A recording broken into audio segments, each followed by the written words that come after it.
Hello everybody, I am Dr. Venkatesh Mani, Head of Chemical Engineering Department, KK Wagh Institute of Engineering Education and Research, Nasik.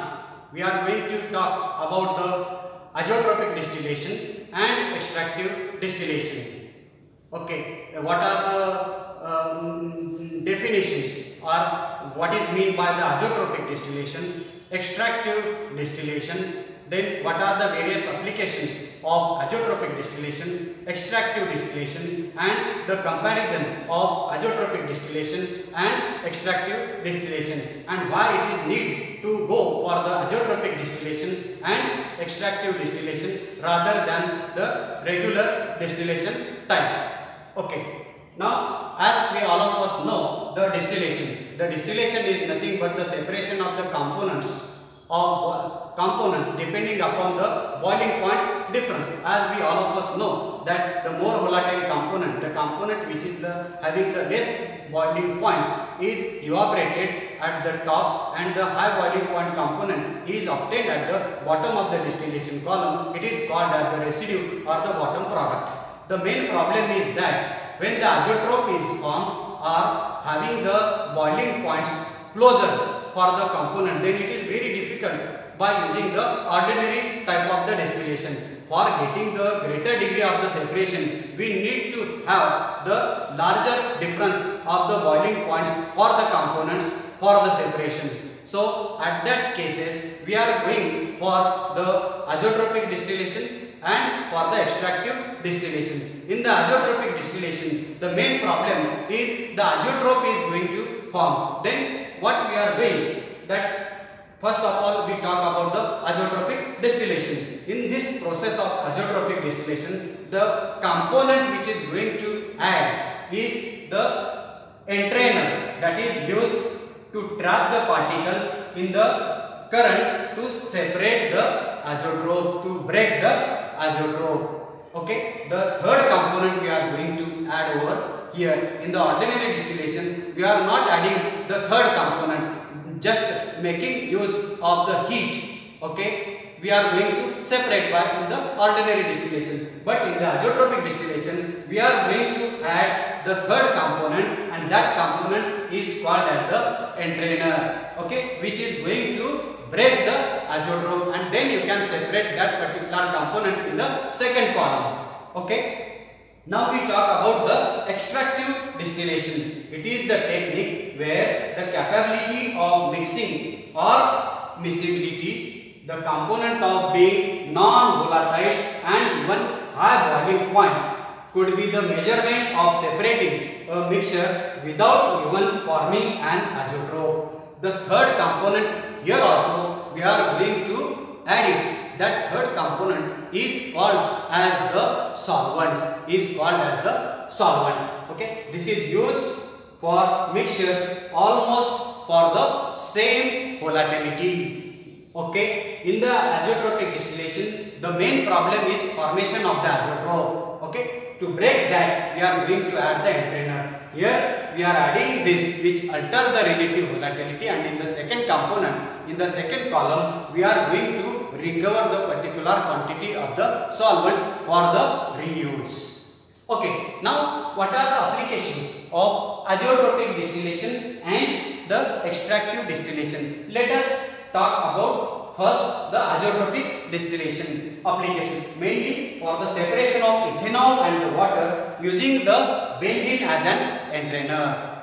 Okay, next is separation of isobutanol and the water. Then separation of benzene and the cyclohexane.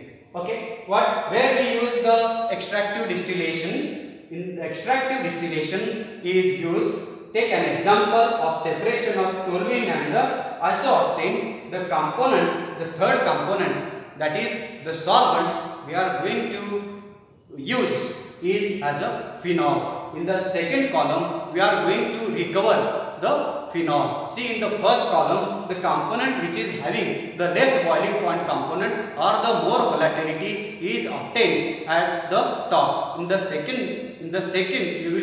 first column at the bottom, then you will be having the high boiling point component, or it is called as the less volatile component. Okay, these are the various examples for better understanding where the azeotropic distillation and the extractive distillation are in use.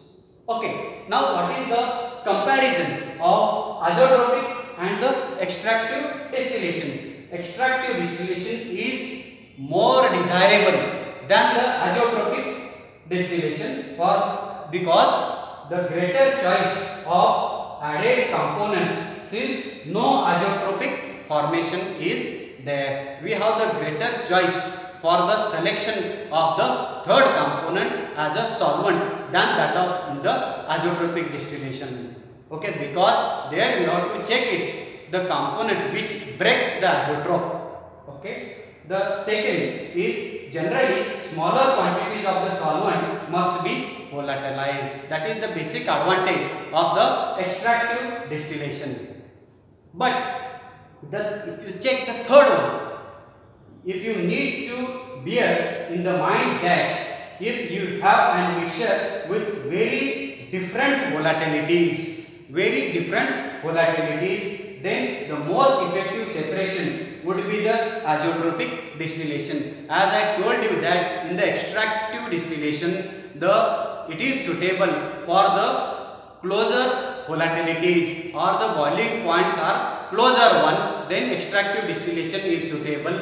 And for that particular, if the boiling point difference is very large, and for this case you go for the azeotropic distillation. The main advantage is at that particular case you go for the azeotropic distillation rather than extractive distillation. That is the main disadvantage of the extractive distillation, and the advantage is for the azeotropic distillation. Third is the advantage for the azeotropic distillation. The first and second are the advantages for extractive distillation over the azeotropic distillation. This is how the comparison of azeotropic distillation and the extractive distillation. In this way, we have discussed about what is meant by the distillation, then what is meant by the azeotropic distillation, then what is meant by the extractive distillation, then what are the various applications of extractive distillation and azeotropic distillation, then what is the comparison of azeotropic distillation and extractive distillation. That means advantages and disadvantages of azeotropic distillation and the extractive distillation. I hope all of us we understood the concept of azeotropic distillation and extractive distillation, the basic idea when we are going to prefer the azeotropic distillation and when we are going to prefer the extractive distillation, with the different examples we have discussed in this lecture. With this I conclude. Thank you very much.